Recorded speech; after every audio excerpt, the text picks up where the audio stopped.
नमस्कार। सुबह के 9 बजने वाले हैं और ये वक्त है 9 की 9 खबर का। मैं हूं आपके साथ विभा उपाध्याय और बुलेटिन की शुरुआत इस वक्त बड़ी खबर के साथ। खबर मुजफ्फरपुर से आ रही है, जहां पर खौफनाक वारदात को अंजाम दिया गया है। 9वीं के छात्र को पीटने के बाद जिंदा जलाया गया है। मुजफ्फरपुर से ये बड़ी खबर, जहां पर 9वीं के छात्र को पीटने के बाद जिंदा जला दिया गया। 60% से अधिक छात्र झुलस चुका है। अहियापुर थाना क्षेत्र के सर सैयाद कॉलोनी की घटना बताई जा रही है। मोहल्ले के 4 युवकों पर ही इसी छात्र को पीटने और उसके बाद इसे आग के हवाले करने का आरोप है।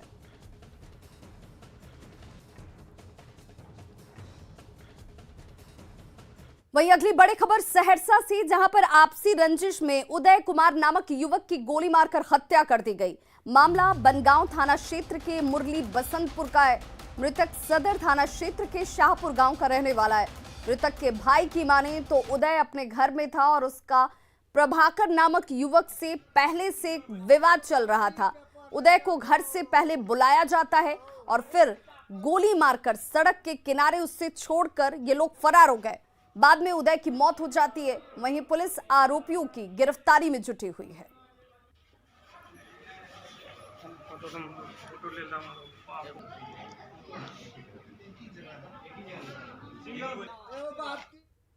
मेरा भाई जो है ददन महतो है, उसका भतीजा हरिओम उसका दोस्त है। वही उसको आज जिसको जीता तो वो लेके गया अपने घर पे लेके गया। वहाँ पे पुराना कोई दुश्मनी था प्रभाकर से, ददन से, हरिओम से, और अज्ञात था उसका, ये पता नहीं चला। ये सब मिल के जो है उसको गोली मार के रोड पे छोड़ दिया। उसका आधा घंटा के बाद हम लोग को खबर हुआ तो गए, तब तक मेरा भाई मर गया। लड़का को ददन मुखिया का जो भतीजा है वही इसको ले गया है प्रेशर दे करके, हरिओम कुमार। और वही जो है प्रभाकर कुमार से जो है उस सबका आपस में संजिश था, कोई राजनीतिक की तरफ से। वही लड़का सब जो है उसको जो है मारा गया। जैसे लोग अभी जमा ग्रामीणों का कहना है कि इसको गोली मार करके हत्या की गई। युवक का क्या नाम बताया जा रहा है? युवक का नाम क्या लिखा हुआ है? उदय कुमार। उदय कुमार बताया गया है। कहाँ का रहने वाला है? शाहपुर का, शाहपुर, ग्राम शाहपुर।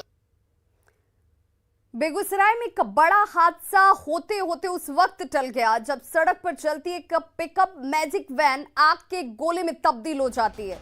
देखते ही देखते मैजिक वैन धू धू कर जलने लगी। घटना लोहिया नगर थाना क्षेत्र के वीर कुंवर सिंह चौक की बताई जा रही है।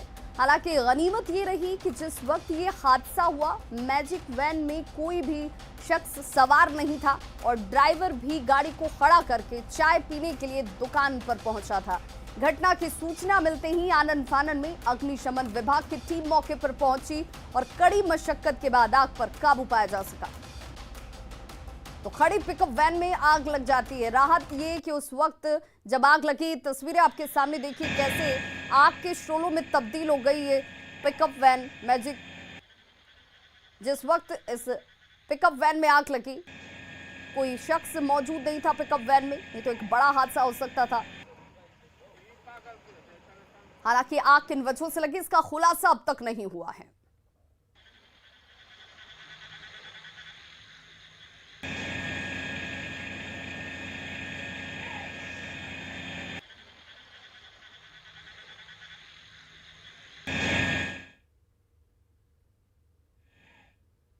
बड़ी खबर पटना से, जहां पालीगंज में चुनाव मतगणना के दौरान जमकर मारपीट हो गई। जब पुलिस मौके पर पहुंची तो फायरिंग भी की गई है। हम आपको तस्वीरें दिखाने जा रहे हैं। इन तस्वीरों को देखकर आप अंदाजा लगा सकते हैं। देखिए किस तरह से यहां पर भगदड़ मची हुई है। लोग एक दूसरे के ऊपर हाथापाई करते हुए नजर आ रहे हैं। भगदड़ के बीच फायरिंग की आवाजें भी आती हैं। जरा इन तस्वीरों को देखिए और आवाजें साफ सुनाई देती हुई।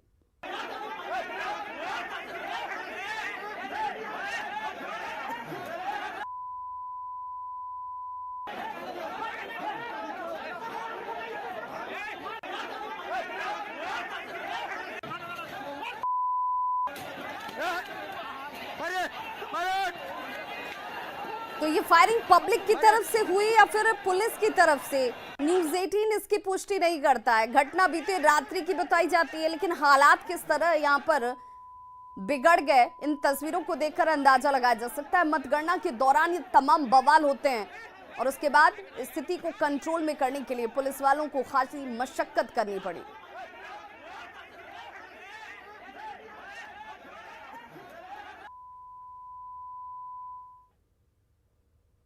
और अब बात राष्ट्रपिता महात्मा गांधी की।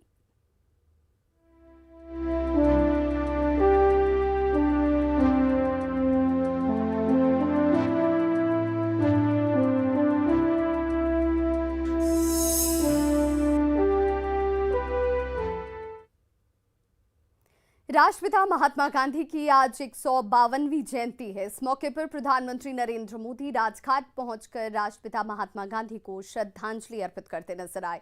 2 अक्टूबर 1869 को महात्मा गांधी का जन्म गुजरात के पोरबंदर में हुआ था। भारत की आजादी में बापू ने अहम भूमिका निभाई और अहिंसा के बल पर अंग्रेजों को भारत से खदेड़ दिया। महात्मा गांधी ने दुनिया को अहिंसा की ताकत दिखाई और ये बताया कि अहिंसा से शक्तिशाली हथियार और कोई नहीं।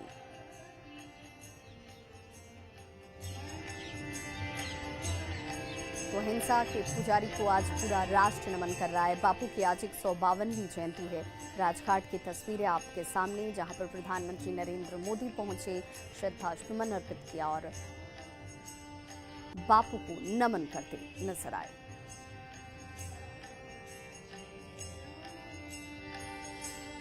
प्रधानमंत्री नरेंद्र मोदी ने राष्ट्रपिता महात्मा गांधी को उनकी जयंती पर श्रद्धांजलि अर्पित की। पीएम मोदी ने ट्वीट किया कि राष्ट्रपिता महात्मा गांधी को उनकी जन्म जयंती पर विनम्र श्रद्धांजलि। पूज्य बापू का जीवन और आदर्श देश की हर पीढ़ी को कर्तव्य के पथ पर चलने के लिए प्रेरित करता रहेगा।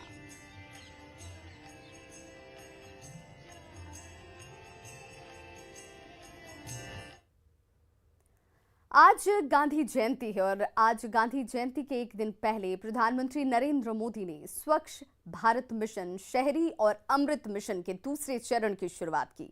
इस मौके पर पीएम मोदी ने कहा कि स्वच्छता पीढ़ी दर पीढ़ी चलने वाला महाअभियान है और सफाई मित्र इसके महानायक हैं। पूरी रिपोर्ट देखिए, फिर खबर को समझिए।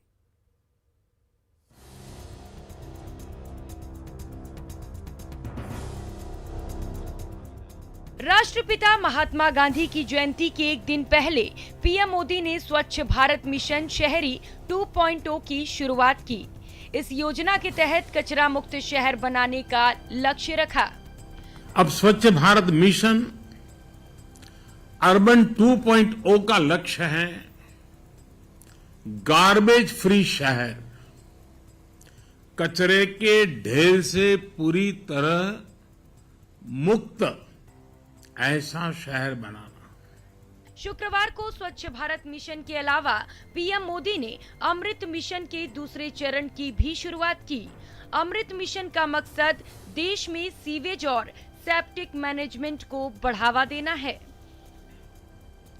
मिशन अमृत के अगले चरण में देश का लक्ष्य है सीवेज और सेप्टिक मैनेजमेंट बढ़ाना, अपने शहरों को वाटर सिक्योर सिटीज बनाना और ये सुनिश्चित करना कि हमारी नदियों में कहीं पर भी कोई गंदा नाला न गिरे। अपने संबोधन में पीएम मोदी ने संविधान निर्माता बाबा साहेब भीमराव अंबेडकर को भी याद किया और इन अभियानों के अगले चरण को बाबा साहेब के सपने को पूरा करने की दिशा में अहम करार दिया। Bureau report, news 18 network. बहुत बहुत धन्यवाद, बहुत बहुत शुभकामनाएं।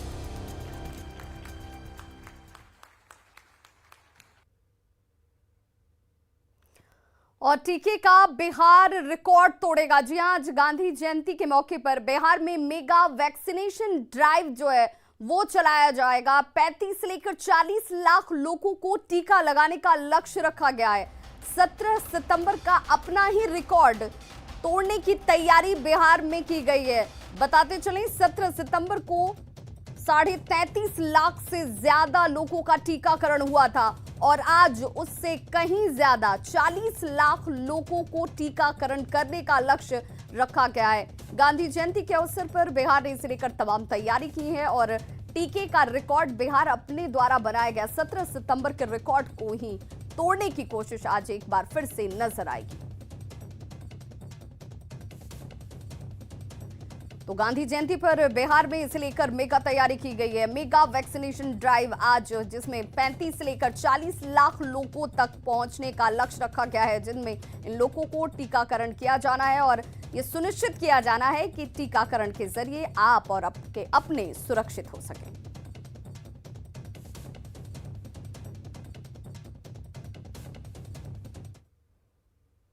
तो देखिए, इस खबर के मायने को समझना जरूरी है। खास मौके पर मिशन आसान हो जाता है, खास दिन पर लोग उत्साहित ज्यादा रहते हैं।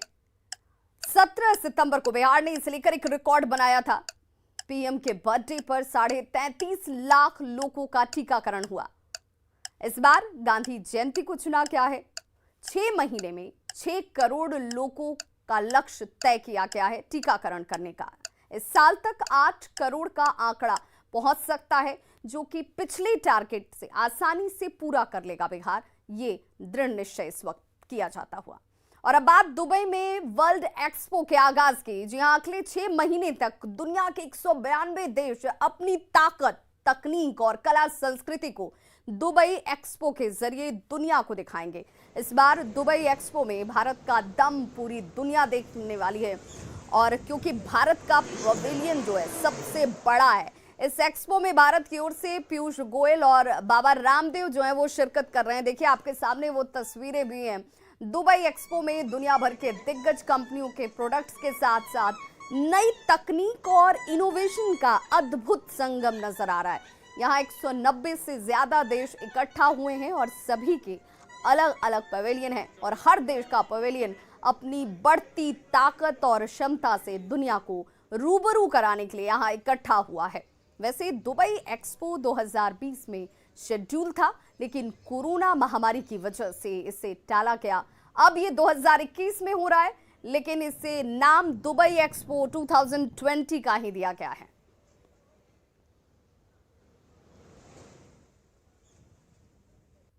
This is a historic expo. It is the first one to be held in the Middle East, Africa, and South Asia region.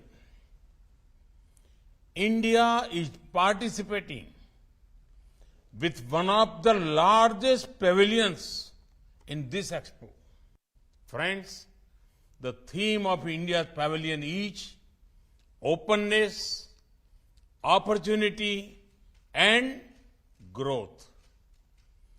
Today's India is one of the most open countries in the world. Open to learning, open to perspectives, open to innovation, open to investment. That is why I invite you to come and invest in our nation. Today, India is a land of opportunities. Be it in the field of arts or commerce, industry or academia, there is opportunity to discover, opportunity to partner, opportunity to progress. Come to India and explore these opportunities. India also offers you maximum growth. Growth in scale, growth in ambition, growth in results. तो Dubai में होने वाला ये expo जो है वो बेहद ऐतिहासिक है और इंडिया का पवेलियन सबसे बड़ा। पटना में आज रन फॉर फिटनेस कार्यक्रम का आयोजन किया गया, जिसमें बड़ी संख्या में बैंक कर्मियों ने भाग लिया है। बेहतर स्वास्थ्य के लिए दौड़ना जरूरी है, और इसी संदेश के साथ हाथ में बैनर और पोस्टर लिए सैकड़ों की संख्या में बैंक कर्मियों ने पटना की सड़कों पर आज दौड़ लगाई है, जिसकी तस्वीर आप इस वक्त देख पा रहे हैं। कार्यक्रम का जायजा लिया सहयोगी संजय कुमार ने।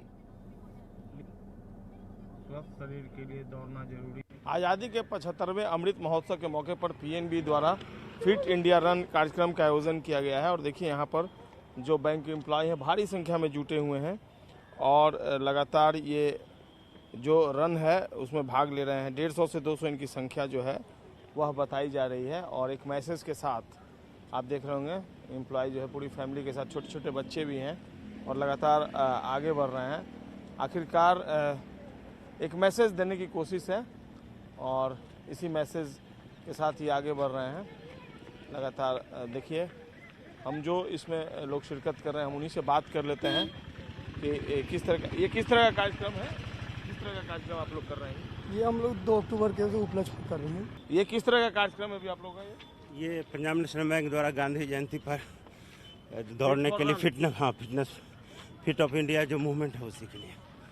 क्या मैसेज देना चाहते हैं इसके माध्यम से? ये कि अपने स्वस्थ रहें, सशक्त रहें, राष्ट्र को भी मजबूत बनाएं और बैंक जो है आर्थिक प्रगति में भी के साथ ही देश के फिटनेस में भी योगदान दे रहा है। मैसेज देने की कोशिश है और इस मैसेज की स्वस्थ रहना बेहद ज़रूरी है और इसी मैसेज के साथ लोग आगे बढ़ रहे हैं। इस तरह का एक कार्यक्रम है जिसमें पार्टिसिपेट कर रहे हैं। ये हम लोग आज 2 अक्टूबर के उपलक्ष्य में हम लोग मैराथन दौड़ के लिए कर रहे हैं, एकजुट होकर करके दिखा रहे हैं कि हम लोग कैसे अभी यूनिटी में हैं। तो पीएनबी इसको प्रदर्शित कर रहा है कि एज अ यूनिटी को कैसे बरकरार रखना है और हम लोग को सेवा देना है। क्या नाम है आपका? श्वेता नागवंशी, मैं बोरिंग रोड ब्रांच से हूँ। ये किस तरह का आयोजन है, क्या पर्पस है इसका? ये अमृत महोत्सव जो मना रहा है पूरा देश, जो आज़ादी के 75वें साल में, तो आज महात्मा गांधी जी का जन्म दिवस भी है, बहुत ही पावन दिन है आज। तो आज के दिन ये संकल्प जरूर लेना है कि देश को पूरी तरह से फिट रखना। तो फिट रखना है तो हम लोग को इसके लिए रन करना चाहिए और एक जो मैसेज है, जो पर्पस है, उसको पूरा करने की कोशिश कर रहे हैं कि स्वास्थ्य शरीर के लिए बेहद जरूरी है। कैमरा पर्सन सुबोध के साथ संजय कुमार, न्यूज़ 18 पटना। भारत नेपाल की सीमा को 2 सालों के बाद एक बार फिर से खोल दिया गया है। नेपाल बॉर्डर पर भारतीय पर्यटकों का इसे लेकर भव्य स्वागत किया गया और इसके साथ ही करीब 2 सालों के बाद भारतीय वाहनों को नेपाल में प्रवेश की अनुमति मिली। बॉर्डर खुलते ही भारतीय पर्यटक नेपाल पहुंचे, जहां पर पर्यटन व्यवसाय से जुड़े व्यवसायियों और नेपाल के अधिकारियों ने उनका स्वागत किया। बॉर्डर खुलने के साथ अब लोग भारतीय वाहनों के साथ नेपाल में सैर सपाटे का आनंद ले सकेंगे। वहीं नेपाल में बंद पड़े होटल व्यवसाय को फिर से खोलने में मदद हासिल होगी। हालांकि कोरोना के चलते नेपाल में वाहनों के प्रवेश के लिए कुछ नियम और शर्तों को जरूर रखा गया है, जिन्हें हर हाल में पालन करना जरूरी होगा। नेपाल जाने से 72 घंटे पहले का RT-PCR निगेटिव रिपोर्ट या फिर कोविड टीकाकरण के प्रमाण पत्र के साथ CMC साइट पर रजिस्ट्रेशन जरूरी होगा।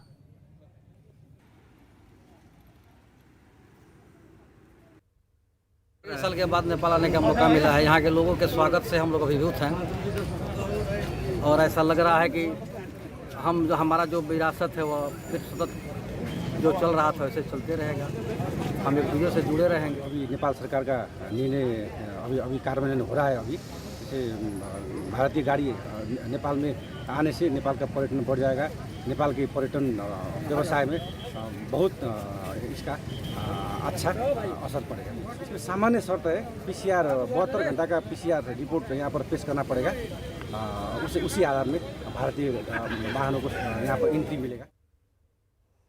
खबर बेतिया से, जहां पर पंचायत चुनाव में जीत का जश्न मनाने को लेकर देखिए 2 गुट आपस में ही भिड़ गए। जीते हुए मुखिया और हारे मुखिया प्रत्याशी के समर्थक आपस में भिड़ते हैं और इस दौरान समर्थकों ने थाने पर हमला कर दिया।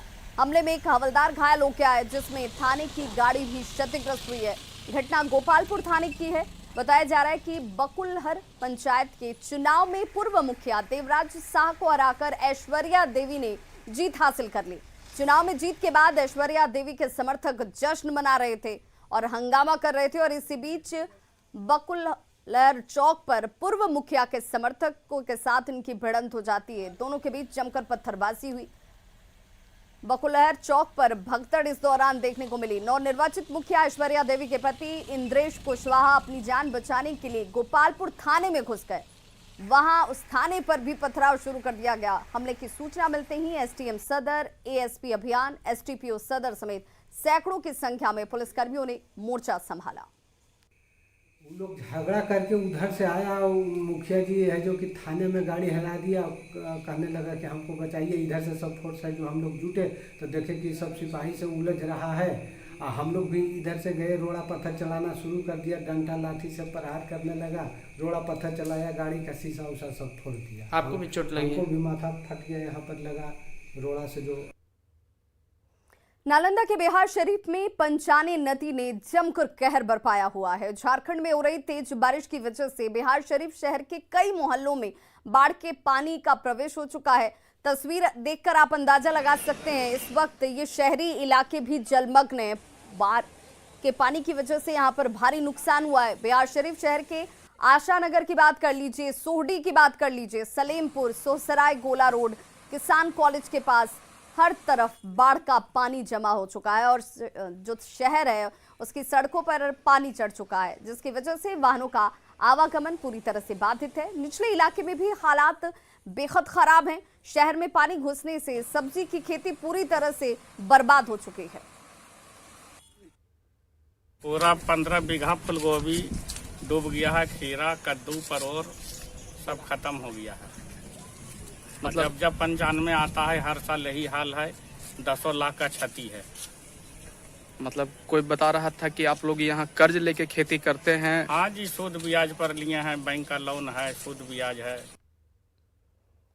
तो नालंदा में चक्रवाती तूफान गुलाब ने भारी तबाही मचाई है। सबसे ज्यादा असर किसानों पर इसका हुआ है, क्योंकि किसानों की फसलें पूरी तरह से इस की भेंट चढ़ गई हैं, बर्बाद हो चुकी हैं। देखिए किस तरीके से किसानों ने जो दिन रात मेहनत करके खेतों में सब्जियां उगाई थी, फसलों को उपजाया था, वो सब कुछ इस बाढ़ के पानी में बर्बाद हो चुकी है। सकरी नदी से आई बाढ़ ने गिरियक, कतरीसराय, बिहार शरीफ समेत कई प्रखंडों में किसानों को भारी नुकसान पहुंचाया है। बाढ़ से हुई बर्बादी का जायजा लिया न्यूज़ 18 संवाददाता अभिषेक कुमार ने।